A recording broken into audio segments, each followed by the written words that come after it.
மனிதர்களாக உள்ளவர்களில் முஸ்லிம்களுக்கு உண்மையாகவே 100க்கு 100 சரியாக இருந்த ஒரு மாபெரும் தலைவன் காந்தி தான். அதற்காக அவனை சுட்டுக் கொன்றார்கள். முஸ்லிம்களுக்கு ஆதரவாக இருந்தார் காந்தி என்பதற்காக அவரை ஒரு இந்து சுட்டான். மோடி முஸ்லிம் பெண்களை காப்பாற்றுகிறாராம். முஸ்லிம் விமன் ப்ரொடெக்ஷன் லா என்றதற்கு பேர் கொடுத்திருக்கிறார்கள். மோடி வந்து முஸ்லிம் பெண்களை காப்பாற்ற வேண்டிய நிலைமைக்கா முஸ்லிம் சமூகம் இருக்கிறது என்று கேட்கிறேன். நபிகள் நாயகம் காப்பாற்ற மாட்டாராம், இந்த மோடி வந்து காப்பாற்றுவாராம். நாடு சுதந்திரம் பெற்று 70 ஆண்டுகளுக்கு பிறகும் இன்னமும் வீடு இல்லாமல் மண் தரையிலே வாழுகின்ற மக்கள், அவர்களுக்கு ரேஷன் கார்டு கிடையாது. ஏனென்றால் அவர்களுக்கு நிலையான வீடு கிடையாது, நிலையான அடையாளம் கிடையாது என்பதனால் அவர்களுக்கு அது கிடையாது. இந்த மக்களை பற்றி சிந்திப்பதற்கு பதிலாக முத்தலாக்குக்கு சட்டம் போட வேண்டிய கட்டாயம் என்ன வந்தது என்று நான் கேட்கின்றேன். ஒரு மனிதன் மனைவியை முறிவு செய்கின்ற போது அந்த பெண்ணுக்கு வாழ்க்கை கட்டணம் கொடுக்க வேண்டும் என்கின்ற நிலைக்கு மாறாக திருமணம் செய்கின்ற போதே அதற்கு ஒரு மகர் விதித்து, இந்த மகரை நீங்கள் முறிவு செய்து கொள்ளுகின்ற போது இதை கொடுக்க வேண்டும் என்று சொல்லி இஸ்லாம் திருமணத்தன்றே முறிவை பற்றியும் சேர்த்து பேசுகிறது. ரயிலிலும் ஒட்டகத்தின் மீதும் கடல் மணலிலும் தொழலாம் என்கின்ற நிலையில் எதற்கு பள்ளிவாசலுக்கு செல்ல வேண்டும் என்று கேட்டால் நபிகள் பெருமானார் அதனுடைய நோக்கம் கீழத்தெருவில் உள்ள அப்துல்லாவும் மேலத்தெருவில் உள்ள முகமதுவும் ஒன்று கூடுவதற்கு பள்ளிவாசல் தேவை என்பதற்காக உங்களை அழைக்கின்றாரே தவிர கடவுள் அங்குதான் இருக்கிறார் என்கின்ற அடிப்படையில் அல்ல. அந்த சட்டத்தை ரொம்ப அவசரமாக 70 ஆண்டு காலமாக இந்தியா சுதந்திரம் அடைந்து 70 ஆண்டு காலமாக யாரும் இதை பற்றி சிந்திக்கவில்லை.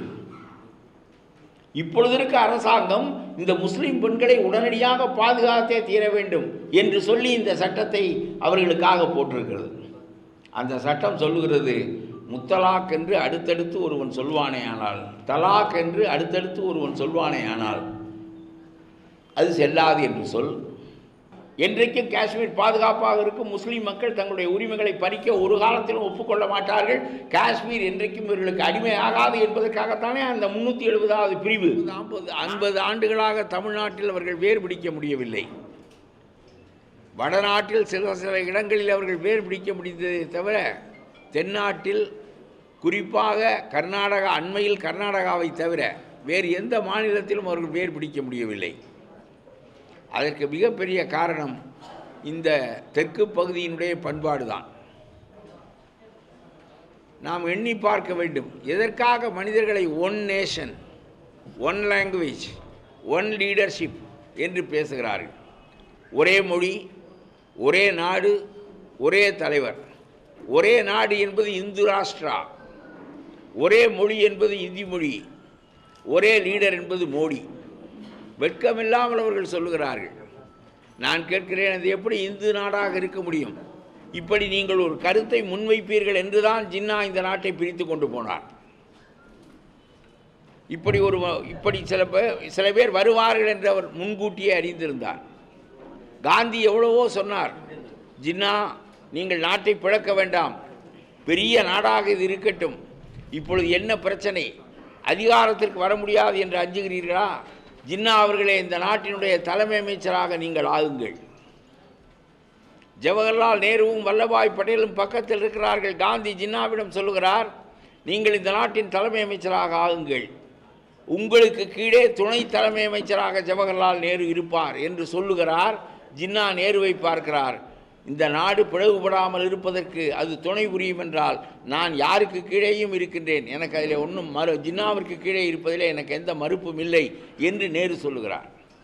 ஆனால் ஜின்னா ஒரு புன்முறுவல் பூத்துவிட்டு ஜின்னா சொல்லுகிறார், காந்தி அவர்களை மிஸ்டர் காந்தி என்று தான் அவர் சொல்லுவார். Mister Gandhi, you are not eternal. ஒரு நாள் நீங்கள் மறைந்து விடுவீர்கள், அதற்கு பிறகு உங்களுடைய சொல்லுக்கு கட்டுப்பட்டு இப்பொழுது நாடு இருக்கும். ஒரு நாள் நீங்கள் மறைந்து விடுகின்ற போது மீண்டும் எங்களுடைய மக்கள் சிறுபான்மையாகி விடுவார்கள், அவர்களுடைய கதி மதிக்கத்தக்கதாக இருக்காது. ஆகவே இந்த கொள்கையை நான் ஏற்றுக்கொள்ளவில்லை என்று சொல்கிறார்.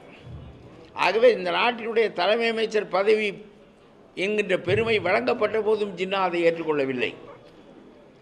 காந்தியிடம் தெளிவாக சொன்னார், உங்களுடைய உணவு வேறு எங்களுடைய உணவு வேறு, உங்களுடைய உடை வேறு எங்களுடைய உடை வேறு, உங்களுடைய பழக்க வழக்கம் வேறு எங்களுடைய பழக்க வழக்கம் வேறு, உங்களுடைய பண்பாடு வேறு எங்களுடைய பண்பாடு வேறு.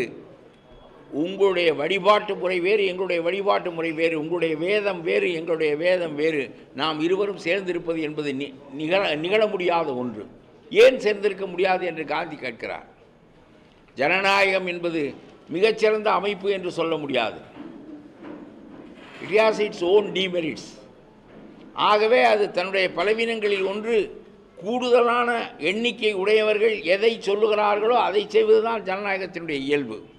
ஆகவே பெருவாரியான இந்துக்கள் வாழ்கின்ற ஒரு நாட்டில் என்றாவது ஒரு நாள் அந்த வெறி பிடித்த மக்கள் ஆட்சி பீடத்தில் அமர்கின்ற போது நாங்கள் ஒடுக்கப்பட்டு விடுவோம். அத்தகைய நிலைக்கு எங்களுடைய மக்களை கொண்டு செல்ல நான் விரும்பவில்லை. ஆகவே எங்களை தனியாக பிரித்து விடுங்கள் என்று சொல்கிறார். தவியாய் தவித்த காந்தி கடைசியில் இயலாமல் பிரித்து விடுகின்ற நிலைக்கு உள்ளானார். நான் கேட்கிறேன், அவர் போன பிறகு மீண்டும் நீங்கள் இந்து ராஷ்டிரா என்று ஆரம்பித்து விட்டீர்களே, உன்னுடைய மொழி வேறு, அது உருது என்று சொல்கிறீர்களே, உன்னுடைய மதம் வேறு, அது இஸ்லாம் என்று சொல்கிறீர்களே, இந்திய நாடு ஒன்றாக இருந்த நாடு அல்லவே, தமிழ்நாடே ஒன்றாக இருக்கவில்லையே, மூவேந்தர் காலத்தில் சில காலங்களில் மட்டும்தான் அது பெரிதாக இருந்ததே தவிர வெள்ளைக்காரன் வந்துதானே தமிழ்நாட்டையும் ஒருங்கமைத்தான், இந்தியாவையும் ஒருங்கமைத்தான். இங்கே பல்வேறு மொழியினர், பல்வேறு மதத்தினர், பல்வேறு பண்பாட்டினர், எல்லா வகையான மக்களும் இங்கே வாழ்கிறார்கள். யூனிட்டி என்பது யூனிஃபார்மிட்டி அல்ல. Unity is not uniformity. பல்வேறு தரப்பு ஒருமைத்தன்மை என்று நீங்கள் எல்லோரையும் ஒரு கூட்டுக்குள் அடைக்க முடியாது. அவரவர் பண்பாட்டுப்படி, அவரவர் வாழ்க்கை முறைப்படி நீங்கள் அவர்களை வாழ அனுமதித்தால்தான் இந்த நாடு ஒன்றாக இருக்கும். இல்லாவிட்டால் அது 100 துண்டாக போகும். அந்த காரியத்தை நீங்கள் செய்கிறீர்கள். இந்தியா ஒன்றாக இருக்க வேண்டும் என்று விரும்புகின்ற நாங்கள் அதை எதிர்த்து இருக்கின்றோம். நீங்கள் எண்ணி பாருங்கள், காஷ்மீரை நாசமாக்கினீர்கள். முஸ்லீம் மக்களுக்கு முத்தலாக் சட்டத்தின் மீது முத்தலாக் பற்றி ஒரு புதிய சட்டத்தை விதித்தீர்கள். இப்பொழுது என்ன அவசியம் வந்தது? இந்த நாட்டில் இன்னும் 20% மக்கள் இரவு உணவு இல்லாமல் படுப்பதற்கு செல்கிறார்கள். இன்னும் துறைமுகம் போன்ற பகுதிகளில் போய் பாருங்கள், வீடு இல்லாமல் வானமே கூரையாய் வையகமே வீடாய் அவர்கள் வாழ்ந்து கொண்டிருக்கிறார்கள். நாடு சுதந்திரம் பெற்று 70 ஆண்டுகளுக்கு பிறகும் இன்னமும் வீடு இல்லாமல் மண் தரையிலே வாழ்கின்ற மக்கள். அவர்களுக்கு ரேஷன் கார்டு கிடையாது. ஏனென்றால் அவர்களுக்கு நிலையான வீடு கிடையாது, நிலையான அடையாளம் கிடையாது என்பதனால் அவர்களுக்கு அது கிடையாது. இந்த மக்களை பற்றி சிந்திப்பதற்கு பதிலாக முத்தலாக்குக்கு சட்டம் போட வேண்டிய கட்டாயம் என்ன வந்தது என்று நான் கேட்கின்றேன். முத்தலாக் என்கின்ற முறை இஸ்லாத்தில் எல்லாமே ஒரு ஒப்பந்த அடிப்படையிலானது. திருமணம் என்பது மற்ற மக்களுக்கு வேறானது, இஸ்லாமிய மக்களுக்கு வேறானது. நபிகள் காலத்திலே அவர் சிந்தித்தார். It is a contract. அது ஒரு ஒப்பந்தம். நீங்கள் இருவரும் சேர்ந்து வாழுங்கள். அல்லாஹ் தன்னுடைய காதால் கேட்க விரும்பாத ஒரு மொழி, கேட்கின்ற போது படபடக்கின்ற ஒரு சொல் தலாக் என்பதுதான். ரொம்ப குறைவாக, மிக குறைவாக, தவிர்க்க இயலாத நிலையில் மட்டுமே அல்லாஹ் அதை ஏற்றுக்கொள்கிறான் என்று சொல்லி தலாக்கிற்கு எதிராகத்தான் குர்ஆன் பேசுகிறது. ஆனால் தவிர்க்க இயலவில்லை என்றால் சேர்ந்து வாழ்ந்து அந்த நரகத்தை அனுபவிப்பதை விட அவர்கள் பிரிந்து வாழ்வது சிறந்தது என்று சொல்லி நபிகள் நாயகம் அதை அனுமதித்தார், அல்லாஹ் அனுமதித்தான். சரி, முத்தலாக் என்கின்ற முறை, ஒரு பெண்ணை அவர்கள் மனமுறிவு செய்வதற்கு, ஆண் மனமுறிவு செய்வதற்கும் அங்கே அனுமதி உண்டு, பெண் மனமுறிவு செய்வதற்கும் அங்கே அனுமதி உண்டு. இதற்கு குலா என்று பெயர், அதற்கு தலாக் என்று பெயர். நபிகள் பெருமானார் தன்னுடைய வாழ்நாளில் தன்னுடைய துணைவியரில் ஒருவர் கொஞ்சம் மன நிறைவு இல்லாமல் வாழ்கிறார் என்று அவர் நேரடியாக அறிந்தபோது, அவர் வேறு காரணங்களால் சக்களத்திகள் அடிப்படையில் அவர் மன நிறைவில்லாமல் வாழ்ந்தார் என்கின்ற நிலையை அறிந்தபோது நபிகள் பெருமானார் அந்த தன்னுடைய மனைவிகளில் ஒரு பெண்மணியை பார்த்து கேட்கிறார், உனக்கு அல்லாஹ்வினுடைய அனுமதி உண்டு, உனக்கு வாழ்க்கை பொறுக்க முடியாததாக இருந்தால் நீ என்னை மன உரிவு செய்து கொள்ளலாம் என்று சொன்னவுடன் நபிகளின் வாயை அவர் பொத்துகிறார். மீட்டு எழுதலில் நபிகளின் மனைவியாக உயிர்த்தெழ வேண்டும் என்று வாழ்ந்து கொண்டிருக்கின்ற என்னை பார்த்து இத்தகைய சொல்லை பெருமானார் சொல்லலாமா என்று கேட்கிறார். நபிகளின் மனைவிகளில் யாருமே மனமுறிவை குறித்து சிந்தித்ததில்லை. பெரும்பான்மையான மனைவிமார்கள் மனமுறிவு செய்வதில்லை. 1-2 பேர் செய்வதற்கு அந்த மதம் அனுமதிக்கிறது. 4-2 பேர் செய்வதற்கு அந்த மதம் திருமணத்தன்றே அதை ஒப்புக்கொண்டு விடுகிறது. திருமணத்தன்று மகர் கொடுக்கின்ற உங்களுடைய முறை பெண்ணுக்கு பின்னால் ஜீவனாம்சம் கொடுக்காமல் இருப்பதற்கான நபிகளின் ஏற்பாடுதான். ஒரு மனிதன் மனைவியை முறிவு செய்கின்ற போது அந்த பெண்ணுக்கு வாழ்க்கை கட்டணம் கொடுக்க வேண்டும் என்கின்ற நிலைக்கு மாறாக திருமணம் செய்கின்ற போதே அதற்கு ஒரு மகர் விதித்து இந்த மகரை நீங்கள் முறிவு செய்து கொள்ளுகின்ற போது இதை கொடுக்க வேண்டும் என்று சொல்லி இஸ்லாம் திருமணத்தன்றே முறிவை பற்றியும் சேர்த்து பேசுகிறது. ஏனென்றால் திருமணம் என்பது புனிதத்துவத்தில் ஒன்றாக அது ஏற்றப்படவில்லை.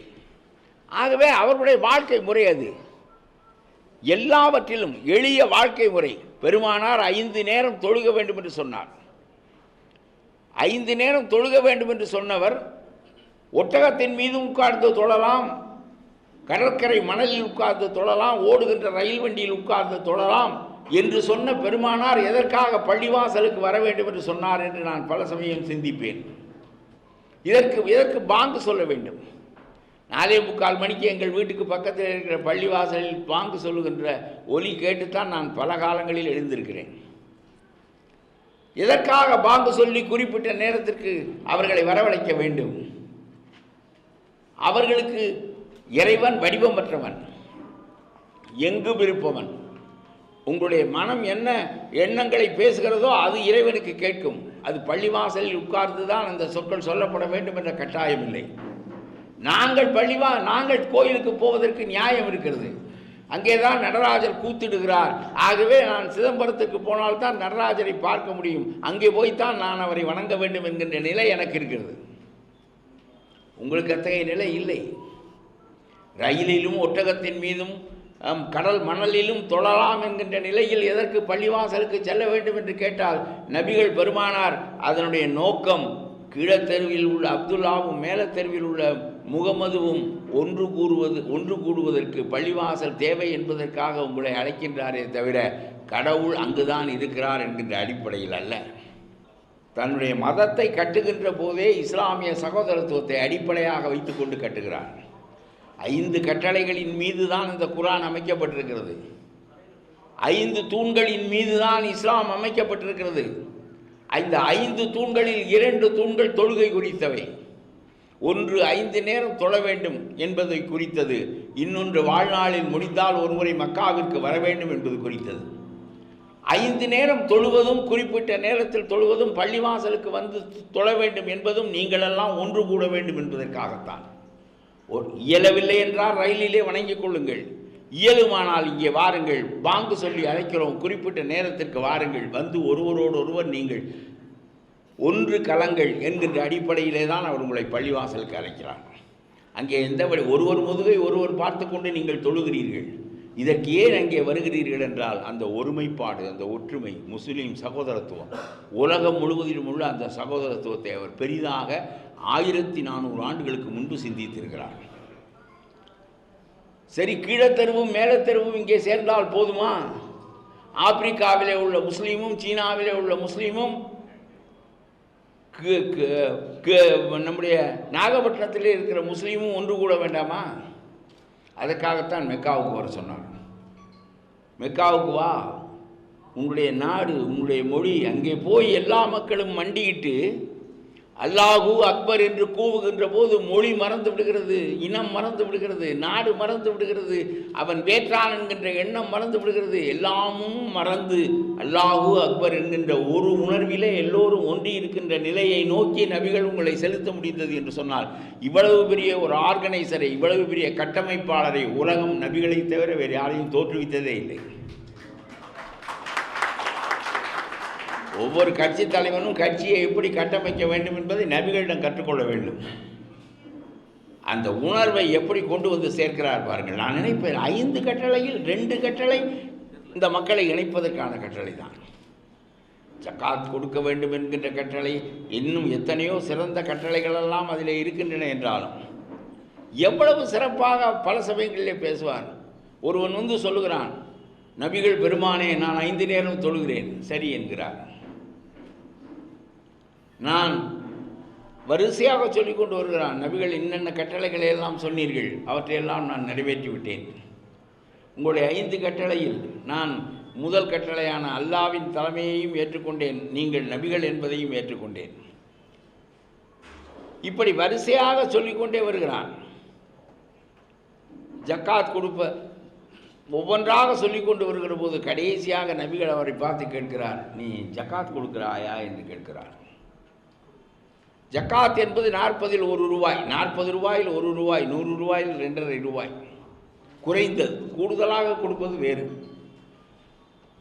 அதனால் என்ன, மற்ற எல்லா கடமைகளையும் நான் கடைபிடிக்கின்றேனே என்று அவன் சொல்லுகிறான். நீ எல்லா கடமைகளையும் கடைபிடிப்பதனால் எந்த பயனும் இல்லை, நீ ஜக்காத் கொடுக்காவிட்டால் என்று சொல்லுகின்ற போது, இந்த சமூகத்தில் உள்ள ஏழை மக்களையும் சேர்த்து அழைத்து கொண்டு போவதற்கு இந்த மதம் இவர்களை தயார் செய்யாவிட்டால் ஜக்காத்தின் மூலமாக இந்த முஸ்லிம் சகோதரத்துவம் நிற்காது, ஏழை மக்கள் வாழ்வு பெற மாட்டார்கள் என்று நினைக்கிறார். மதத்தை கட்ட வேண்டும் என்கின்ற உணர்வும், இஸ்லாமிய சகோதரத்துவத்தை ஏற்படுத்த வேண்டும் என்கின்ற உணர்வும் அவருக்கு எவ்வளவு இருந்ததோ அதுபோல் இந்த சமூகத்தில் உள்ள ஏழை மக்கள் அவர்களையும் சேர்த்து, பணக்காரன் இந்த ஏழை மக்களையும் சேர்த்து இழுத்து கொண்டு போவதை ஒரு தலைமையான கடமையாக ஆக்கினால் ஒழிய இந்த சமூகம் பிளவுபட்டு போகும், இருப்பவன் இல்லாதவன் என்று ஆகிவிடும். ஏழை வயிற்றுக்கு உணவில்லை என்றால் இந்த மதம் ஓங்கி இருந்து என்ன பயன் என்று உலகத்தில் கொடையை கொடுத்தால் புண்ணியம் நல்ல கதிக்கு போவாய் என்று சொல்லுகிற மதங்களை நான் பார்த்திருக்கிறேன். அந்த கடமையை நீ நிறைவேற்றாவிட்டால் நீ இஸ்லாமியனாக இருக்க முடியாது என்று சொன்ன ஒருவரை நபிகளைத்தான் நான் பார்க்கின்றேன். அப்படி எல்லாவற்றிலும் செய்கின்ற ஒரு மனிதனுடைய வெளியே இருந்து நான் படிக்கின்ற போது எனக்கு வியப்பாக இருக்கிறது. யார் உலகத்திலே அவர் இறக்கின்ற அன்று ஒரு மாபெரும் செய்தியை அபூபக்கர் வெளியிடுகிறார். நபிகள் இறந்து விடுகிறார். இறந்து விடுகின்ற செய்தியை ஒரு நாற்காலியை போட்டுக்கொண்டு வெளியே கூட்டம் தவித்து போயிருக்கிறது. நபிகளுக்கு உடல் நலம் இருக்கிறதா, உடல் நலம் இல்லாமல் இருக்கிறாரே, என்ன நிலையில் இருக்கிறார் என்று அறிந்து கொள்ள தவித்து போயிருக்கிறார்கள். அபூபக்கர் வெளியே வருகிறார், ஒரு நாற்காலியை போட்டு ஏறி நிற்கிறார். ஏறி நின்றவுடன் அந்த கூட்டம் அவரை வைத்து கொண்டு ஆவலோடு அவர் என்ன சொல்ல போகிறார் என்று பார்க்கிறது. அபூபக்கர் 3 வாக்கியங்களை பேசுகிறார். எடுத்த எடுப்பிலே சொல்லுகிறார், முகமது இறந்து விட்டார், அல்லாஹ் இறப்பற்றவன், அவனே வணக்கத்துக்குரியவன், இறங்கி போய்விட்டான்.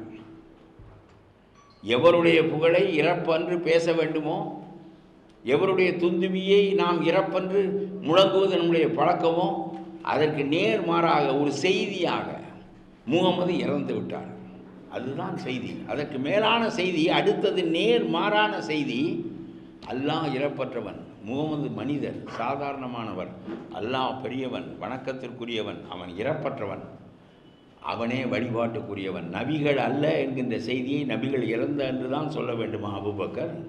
வேறொரு நாளில் சொல்லக்கூடாதா? அன்றே சொல்லிவிட வேண்டும். இந்த மக்கள் அந்த ஒரு நிமிடத்திலேயே இவரை கடவுளாக ஆக்கி விடுவார்கள். தன்னை கடவுளாக ஆக்கக்கூடாது என்பதிலே குறியாக இருந்த ஒரே ஒரு போதகர் நபிகள் தான். அவருடைய சமாதி இன்றைக்கு வணங்கப்படுவதில்லை. அவர் அவர் இறைவனின் தூதராக கருதப்படுகின்றவரே தவிர அதிலே நான் சொன்னது எதுவும் இல்லை என்று பேசுகிறார். ஹதீஸ் என்று நீங்கள் கொண்டாடுகின்ற அவருடைய வாழ்க்கையில் அவர் பேசியவை, பழகியவை, எப்படி நடந்து கொண்டார் என்கின்ற செய்திகள் எல்லாம் ஹதீஸ்களிலே இருக்கின்றன. குர்ஆன் என்பது அல்லாஹ் சொல்லி நபிகளின் வாயிலாக வெளிப்பட்டது, அது அல்லாஹ்வினுடைய மொழி. ஆனால் ஹதீஸ் என்பது நபிகளின் மொழி. அல்லாஹ்வின் மொழியாகிய குர்ஆனை பதிவு செய்தது போல ஹதீஸையும் பதிவு செய்ய தொடங்கிவிட்டார்கள்.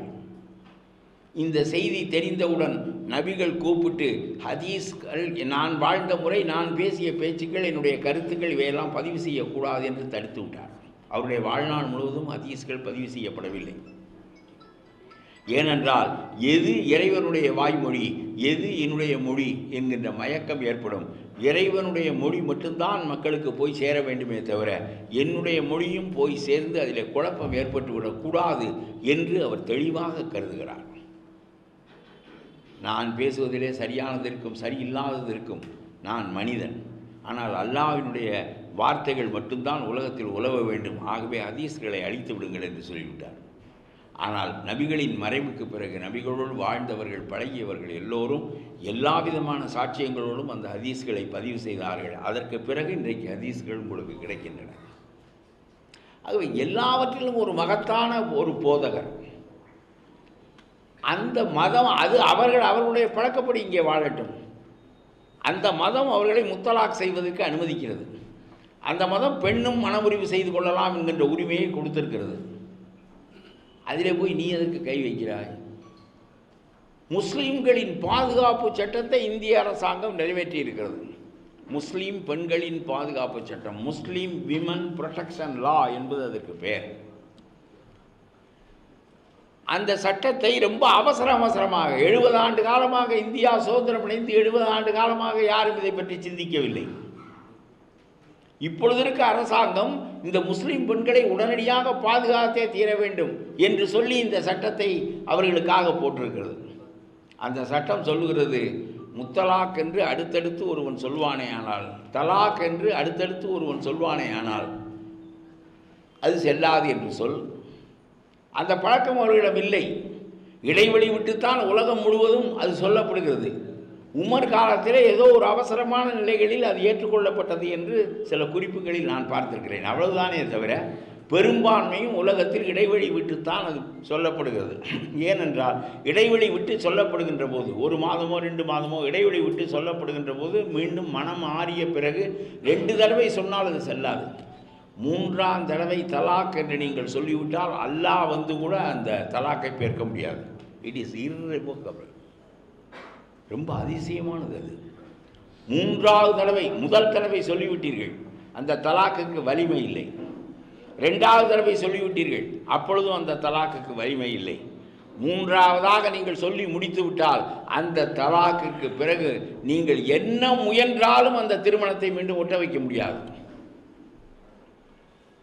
இதற்கு நிக்கா ஹலாலா என்கின்ற முறையை நபிகள் சொல்லுகிறார். அவையெல்லாம் நாம் இன்னொரு கூட்டத்தில் பேசுவோம். ஆகவே திருமாவளவன் பேச வேண்டும். நான் முக்கியமான செய்தியை மட்டும் சொல்லிவிட்டு விடைபெற வேண்டும் என்று விரும்புகிறேன். It is irrevocable. அதை நீங்கள் 3ஆவது முறை சொல்லிவிட்டால் அந்த முறிவை தடுத்து நிறுத்த முடியாது. ஏன் அவ்வளவு நபிகள் வலியுறுத்துகிறார் என்றால், நீ யோசித்து செய்ய வேண்டும். ஏனென்றால் நீ செய்து முடித்து விட்டால் அதை மீண்டும் ஒழுங்குபடுத்த முடியாது, அந்த திருமணத்தை நிலைநாட்ட முடியாது. ஆகவே யோசித்து ஒரு தலாக் சொல்லு, 2 வருஷம் சென்று இன்னொரு தலாக் சொல்லு, 15 வருஷம் சென்று 3ஆவது தலாக் சொல்லிவிட்டால் முடிந்து விட்டது. எத்தனையோ முறைகள் இங்கே இருக்கின்றன. அதிலே இன்ஸ்டன்ட் தலாக்காம் நம்முடைய மோடி அரசாங்கம் கண்டுபிடித்தது. அடுத்தடுத்து அவர்கள் சொல்வார்களே, ஆனால் சில பேர் அந்த பழக்கங்களை, அவசரமானவர்கள், மோசமானவர்கள், எந்த சமூகத்திலும் மோசமானவர்கள் இருப்பார்கள், எந்த சமூகத்தில் மோசமானவர்கள் இல்லை. அவரவர்களுடைய தேவைக்கு ஏற்ப அவர்கள் நடந்து கொள்வார்கள். தொலைபேசியிலே கூட தலாக் சொல்லுகிறார்கள் என்றெல்லாம் மோடி பேசினார். அப்படி சொல்லிவிட்டால் அந்த பெண்களுக்கு பாதுகாப்பு இல்லாமல் போய்விடுகிறது. ஆகவே அப்படி சொன்னவனுக்கு 3 ஆண்டு சிறை தண்டனை என்று சொன்னார். ஒரு சிவில் சட்டத்தை கிரிமினல் சட்டமாக மாற்றினார். நீங்கள் ஒரு தவறாக ஒருவன் உங்களுடைய சொத்திலே மோசடி செய்துவிட்டால் அது கிரிமினல் குற்றம். ஆனால் ஸ்டாம்பு டியூட்டி கட்டாமல், சாதாரணமான நடைமுறைகளை நீங்கள் கட்டாமல் நீங்கள் ஒரு பத்திரத்தை பதிந்தால் அது செல்லாது என்று தான் சொல்லுவானே தவிர நீ எதற்காக இப்படி செய்தாய் என்று சிறையில் வைப்பதில்லை. சிவில் நடவடிக்கைகள் வேறு, கிரிமினல் நடவடிக்கைகள் வேறு. கொலை செய்வது, கொள்ளையடிப்பது, திருடுவது, ஏமாற்றுவது, வஞ்சிப்பது, அதனால் பிறருக்கு கேடு வருவது, கற்பழிப்பது, இவைதான் கிரிமினல் குற்றங்களே தவிர ஒரு மனிதன் அடுத்தடுத்து 3 முறை சொல்லிவிட்டான் சொன்னால் நீ என்ன சட்டம் செய்ய வேண்டும்? நீ பெண்களை பாதுகாப்பது உன்னுடைய நோக்கமாக இருந்திருந்தால் நீ இந்த சட்டத்தை எப்படி செய்திருக்க வேண்டும்? 3 முறை அடுத்தடுத்து சொல்லக்கூடாது. நபிகளின் நோக்கம் இடைவெளி விட்டு சொன்னால் ஒரு ஆறுதலின் காரணமாக மீண்டும் சிந்தித்து பார்த்து அந்த மனமுறிவை கைவிடுவதற்கு வாய்ப்புண்டு. ஆகவே நீங்கள் அடுத்தடுத்து சொல்வதின் மூலம் நபிகளின் நோக்கம் கெட்டுப்போகிறது. ஆகவே நான் மைய அரசாங்கத்தை வைத்துக்கொண்டு அடுத்தடுத்து சொல்வது செல்லாது என்று நான் சட்டம் செய்கிறேன் என்று நீ சொன்னால் நீ போற்றத்தக்கவன். செல்லாது என்று சொல்லி இட் இஸ் இன்வேலிட், முடிந்து விட்டது. அப்புறம் இடைவெளி விட்டு சொன்னால்தான் செல்லும் என்று சொல், அதோடு முடிந்து விட்டது. அதை விட்டு அப்படி சொல்லிவிட்டான் என்கின்ற ஒரே ஒரு காரணத்திற்காக 3 ஆண்டு அவனுக்கு சிறை தண்டனை என்று நீ சொன்னால், அவளுடைய கணவனை பிடித்து நீ சிறைக்கு அனுப்பிவிட்டால் அவள் எப்படி வாழ்வாள்? அவன் கெடுவது ஒரு பக்கம் இருக்கட்டும், இந்த மனைவி எப்படி வாழ்வாள்? அவள் பெற்ற பிள்ளைகளெல்லாம் எப்படி வாழும்? அந்த குடும்பம் நடுத்தருவில் இருக்காதா? முஸ்லீம் பெண் பாதுகாப்பு சட்டமா இது? முஸ்லீம் குடும்ப அழிப்பு சட்டமா? மோடி முஸ்லீம் பெண்களை காப்பாற்றுகிறாராம். முஸ்லீம் விமன் ப்ரொடெக்ஷன் லா என்று அதற்கு பேர் கொடுத்திருக்கிறார்கள். மோடி வந்து முஸ்லீம் பெண்களை காப்பாற்ற வேண்டிய நிலைமைக்கா முஸ்லீம் சமூகம் இருக்கிறது என்று கேட்கிறேன். நபிகள் நாயகம் காப்பாற்ற மாட்டாராம், இந்த மோடி வந்து காப்பாற்றுவாராம். இவ்வளவு மோசமான ஒரு நிலைமை ஏற்பட்டால் நீங்கள் ஆத்திரம் கொள்வதும் உங்களுடைய வாழ்க்கை முறைக்குள் நுழைகிறார். அந்த அடுத்தடுத்து சொல்வது தப்பு என்று சொல்ல, சட்டப்படி செல்லாது என்று சொல்லி நீ செய்வதை நான் ஏற்றுக்கொள்கிறேன். அது நபிகளின் நோக்கத்திற்கு மாறானது என்று சொல்லி ஏற்றுக்கொள்கிறேன். அப்படி சொல்லிவிட்டான் என்பதற்காக 3 ஆண்டு சிறையில் வைத்து அந்த குடும்பத்தை நாசமாக்கி நிறுத்துவது என்பது உங்களுடைய பழிவாங்குகின்ற போக்கை காட்டுகிறதே தவிர அது அந்த சமூகத்து பெண்களுக்கு நன்மை செய்வது ஆகாது என்பதை நாம் எண்ணி பார்க்க வேண்டும். நீங்கள் ஒருங்கு திரண்டு நிற்கிறீர்கள். நான் உங்களுக்கு சொல்கிறேன், இந்த வாஜ்பாயை ஆதரித்தவனும் அரசியல் தேவைதான், மோடியை ஆதரிப்பவனும் அரசியல் தேவைதான். ஒரு கருத்தில் நில்லுங்கள். வாஜ்பாயை ஆதரித்தவனோடு சேராதீர்கள், மோடியை ஆதரித்தவனோடு சேராதீர்கள். எவன் நம்மை காலகாலமாக புறந்து இருக்கின்றானோ, எவன் எந்த கூட்டுக்களை இது போன்ற கூட்டுக்களை அமைத்து கொண்டதில்லையோ அவனோடு சேருங்கள்.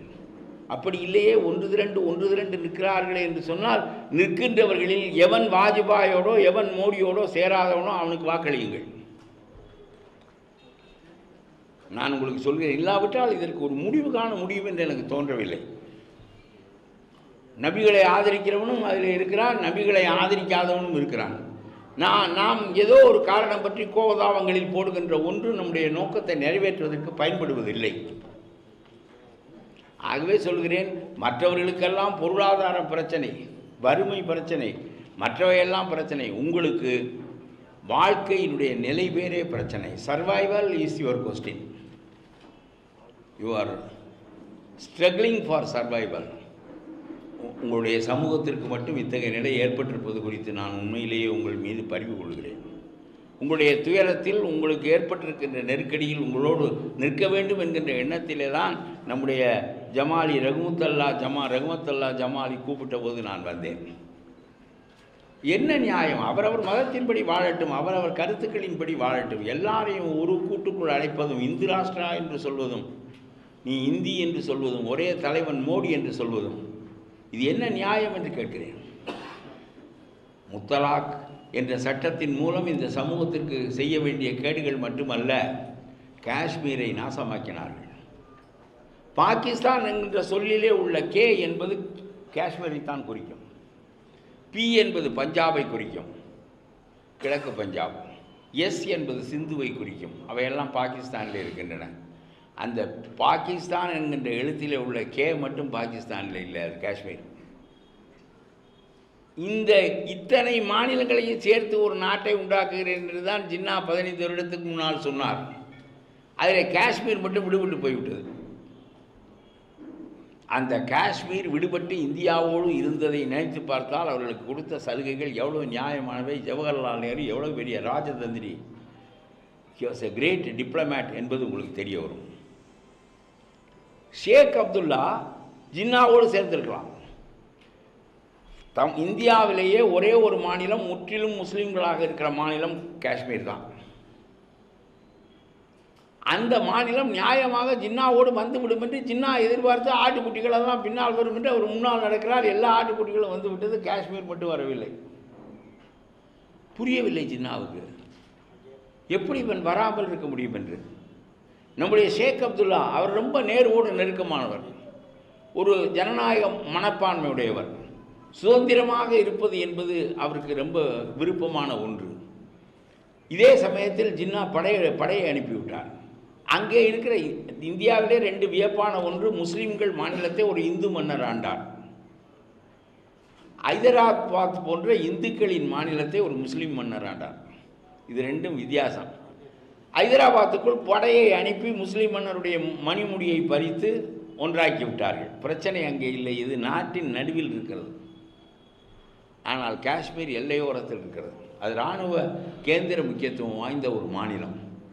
அங்கே முஸ்லீம்கள் இருக்கிறார்கள், நியாயமாக அந்த பக்கம் போக வேண்டியவர்கள். நேருவும் அப்படித்தான் நினைத்தார், இவர்கள் போய்விடுவார்கள் என்று தான் நினைத்தார். ஆனால் ஷேக் அப்துல்லா அந்த மன்னரை தூண்டி அந்த மன்னருக்கு ஒரு செல்வாக்கும் கிடையாது, அவருடைய பெண்டாட்டியிடமே அவருக்கு செல்வாக்கு கிடையாது. முஸ்லீம் மக்கள் ஷேக் அப்துல்லாவிடம் பெரும் நம்பிக்கையுடையவர்கள்.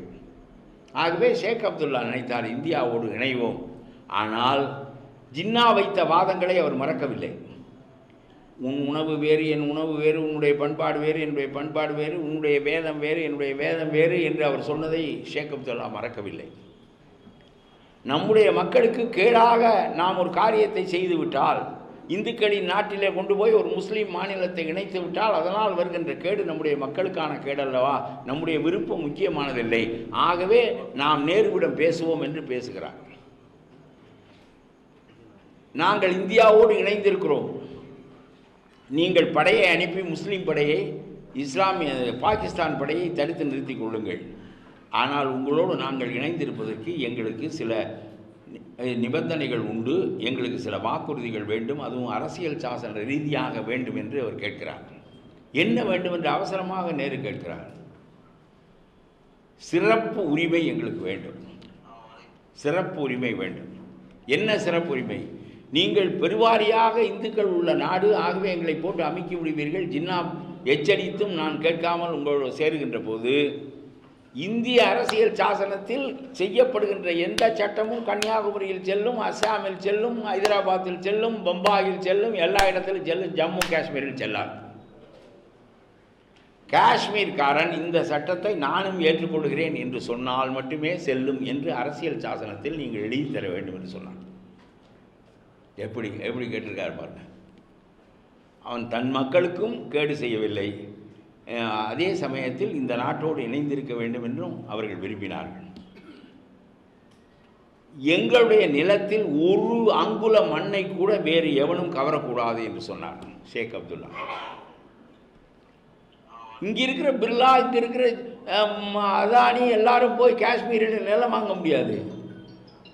ஒரு சென்ட் நிலத்துக்கு 1 கோடி ரூபாய் தருகிறேன் என்று சொன்னாலும் காஷ்மீர் நிலத்தை அதானி வாங்க முடியாது. அதை விட ரொம்ப பிரமாதம் ஒன்று சொல்கிறேன். அந்த மண்ணில் பிறந்த ஒரு பெண், காஷ்மீர் இஸ்லாமிய பெண், வேறு ஒருவனை, இந்துவையோ அல்லது முஸ்லீமையோ, உத்தரப்பிரதேசத்து முஸ்லீமையே அவள் மணந்து கொண்டால் அவள் அந்த மணந்து கொண்டு வெளியே போவதை அவர்கள் எதிர்ப்பதில்லை. நீ இன்னொரு முஸ்லீமை மணந்து கொண்டு வெளியே போ, இந்துவை மணந்து கொண்டு வெளியே போ, யாரை வேண்டுமானாலும் மணந்து கொண்டு வெளியே போ. நீ இங்கிருந்து வெளியே போகிற போது இந்த காஷ்மீர் சொத்தில் உனக்கு பங்கு கிடையாது என்று சட்டம் வைத்திருக்கிறார்கள். தான் பெற்ற பிள்ளைக்கு அவள் ஒரு முஸ்லீமையே மணந்து கொண்டிருந்தாலும் அந்த முஸ்லீம் வேற்று மாநிலத்தைச் சேர்ந்தவனாக இருந்தால் அவன் இந்த பெண்ணின் வழியாக இந்த மண்ணுக்கு சொந்தம் கொண்டாடிவிடக்கூடாது. அதன் மூலம் நம்முடைய மண்ணின் மாண்பு, நமக்குள்ள மண் என்கின்ற நிலை போய்விடக்கூடாது என்று அவர்கள் அந்த சட்டத்தை செய்து வைத்திருக்கிறார்கள். இவையெல்லாம் அரசியல் ரீதியாக, அரசியல் சாசன ரீதியாக அவர்களுக்கு வழங்கப்பட்ட வாக்குறுதிகள். அவருடைய மண்ணை தொட முடியாது, என்ன சட்டம் நீ வேண்டுமானாலும் போட்டுக்கொள், காஷ்மீர் சட்டசபை கூட வேண்டும், அந்த சட்டசபை கூடி இந்திய அரசாங்கம் போட்ட இந்த சட்டத்தை நான் ஏற்றுக்கொள்கிறேன் என்று அவர்கள் ஒப்புக்கொண்டால் மட்டுமே இந்திய அரசாங்கத்தின் சட்டம் செல்லும், இல்லாவிட்டால் செல்லாது. இந்திய சாசன உரிமைகள், இந்திய பாராளுமன்றம் செய்கின்ற சட்டம் ஒரே ஒரு இடத்தில் மட்டுமே செல்லாது, அது காஷ்மீரில். அந்த மக்கள் ஒப்புக்கொண்டால் செல்லும். இப்படி ஒரு நிபந்தனை வேண்டும் என்று சொல்லும்போது நேரு சரி என்று சொல்லிவிட்டார். சரி, நீங்கள் பயப்பட வேண்டாம், பெரும்பான்மையான இந்துக்கள் இருக்கிறார்கள், ஒரு நாள் மோசமாக ஆர்எஸ்எஸ்காரன் வந்து உட்கார்ந்தாலும் உட்காருவான், அப்படிப்பட்ட நிலைமையிலே உங்களுக்கு பாதுகாப்பு வேண்டும் என்பதற்காக நேரு அதற்கு ஒப்புக்கொண்டார். நேரு ஏன் ஒப்புக்கொண்டார் என்று கேட்க வேண்டும். உலகம் முழுவதிலும் நாங்கள் சமயச்சார்பற்ற நாடு, எங்களுக்கு எந்த விதமான மதமும் கிடையாது, எங்களுக்கு மதம் உள்ளவன், மதத்தை எதிர்ப்பவன், நாத்திகனாக இருக்கவன், கடவுளை கும்பிடுகிறவன், எந்த ஜாதிக்காரன், எல்லாரும் எங்களுக்கு ஒன்றுதான்.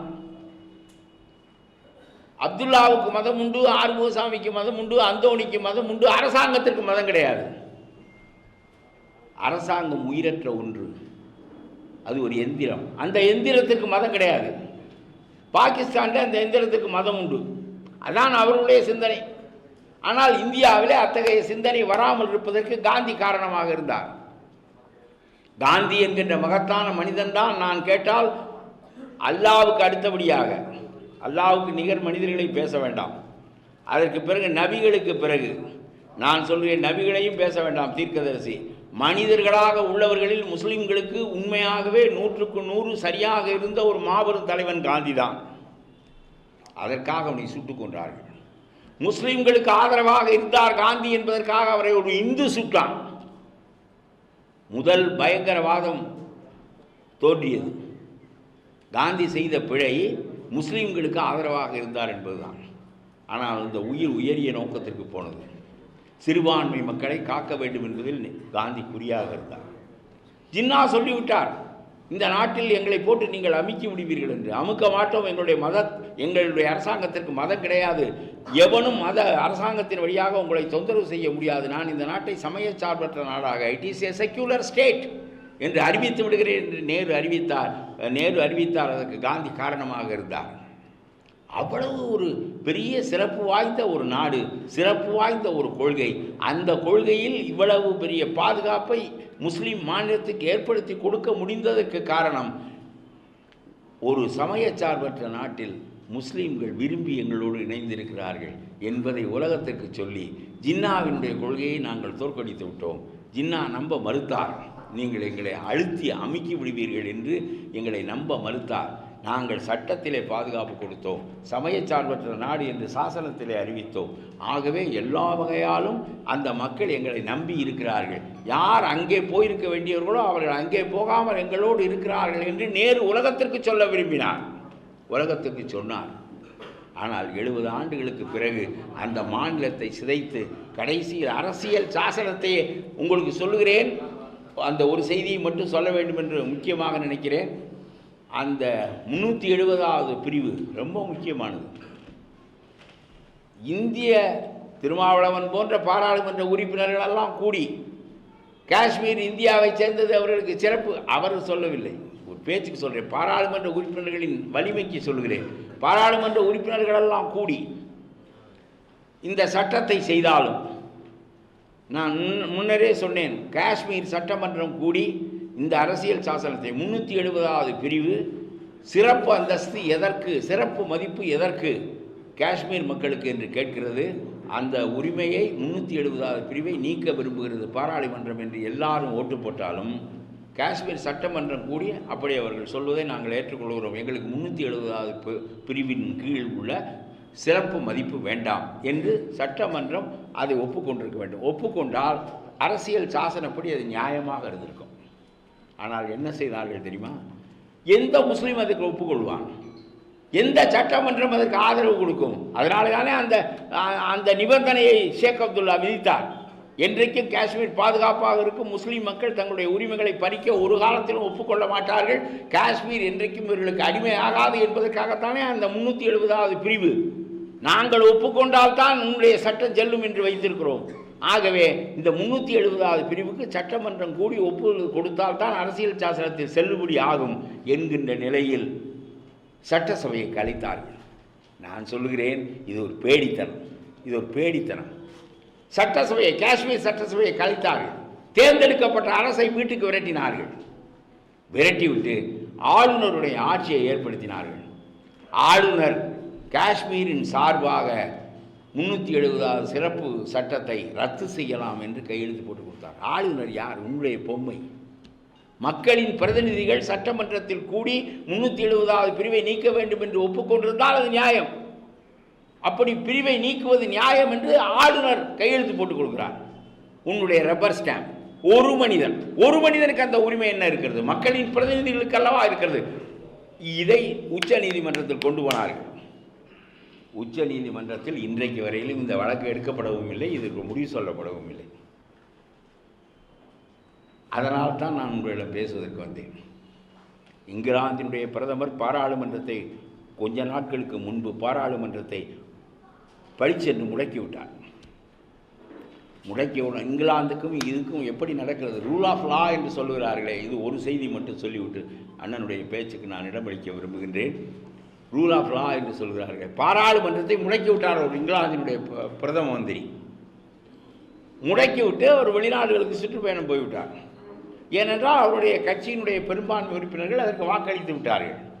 ஆகவே பாராளுமன்றம் முடக்கப்பட்டு விட்டது. இங்கிலாந்து பாராளுமன்றம் இப்பொழுது நமக்கு தெரிய நடந்த ஒரு செய்தி. முடக்கப்பட்டவுடன் உடனடியாக எதிர்கட்சிக்காரன் அதை சுப்ரீம் நீதிமன்றத்திற்கு கொண்டு போனான். எடுத்தவுடன் உயர்நீதிமன்றத்திற்கு போனது. ஒரு வழக்கு உயர்நீதிமன்றத்திற்கு போக வேண்டும், தீர்ப்பு வர வேண்டும், வாதம் செய்ய வேண்டும், பிறகு இடைவெளி விட்டு சுப்ரீம் கோர்ட்டுக்கு போக வேண்டும், அவன் நோட்டீஸ் கொடுப்பான், இவன் பதில் சொல்லுவான், இப்படியே போய்கொண்டிருக்கும். பிறகு பெஞ்சு கூடும். ஏன்னா அரசியல் சாசன பிரச்சனை. பெஞ்சு கூடும், 5 பேர் பெஞ்சு, 3 பேர் பெஞ்சு, 5 பேர் பெஞ்சு, 11 பேர் கொண்ட பெஞ்சு, 21 பேர் கொண்ட பெஞ்சு, இவ்வளவும் பேசி அவன் தீர்ப்பு சொல்லி முடிவதற்கு 1 வருஷம் ஆகும். இந்தியாவிலே 5 வருஷம் ஆகும். அங்கே பாராளுமன்றம் என்பது ஜனநாயகத்தின் உயிர் நாடி. அதை ஒரு பிரதம மந்திரி தன்னுடைய பெரும்பான்மையை வைத்துக் கொண்டு முடக்கி விட்டார் என்றவுடன் உயர்நீதிமன்றம் உடனடியாக கூடியது. 4 நாட்களில் விசாரித்து தீர்ப்பு சொன்னது. பாராளுமன்றத்தை முடக்கியது தப்பு. அடுத்தது 2 நாளில் சுப்ரீம் கோர்ட்டுக்கு போனார்கள். சுப்ரீம் கோர்ட் 10 நாள் விசாரித்து தீர்ப்பு சொன்னது. பிறகு பெஞ்சுக்கு போனார்கள், கூடுதல் எண்ணிக்கையுடைய பெஞ்சுக்கு போனார்கள். எல்லாமே சேர்ந்து 28 நாட்களில் பாராளுமன்றத்தை முடக்கியது என்பது ஜனநாயக கொலையாகும் என்று சொல்லி அங்கே தீர்ப்பு சொன்னது. அப்பொழுது இங்கிலாந்தினுடைய பிரதம மந்திரி ஐநா சபையில் பேசிக்கொண்டிருந்தார். குறிப்பு சீட்டு ஒருவன் அனுப்பினான். இந்த மாதிரி நம்முடைய சட்டம் செல்லாது என்று சொல்லி கடைசி பெஞ்சும் தீர்ப்பளித்து விட்டது என்ற செய்தியை அவன் அனுப்பினான்.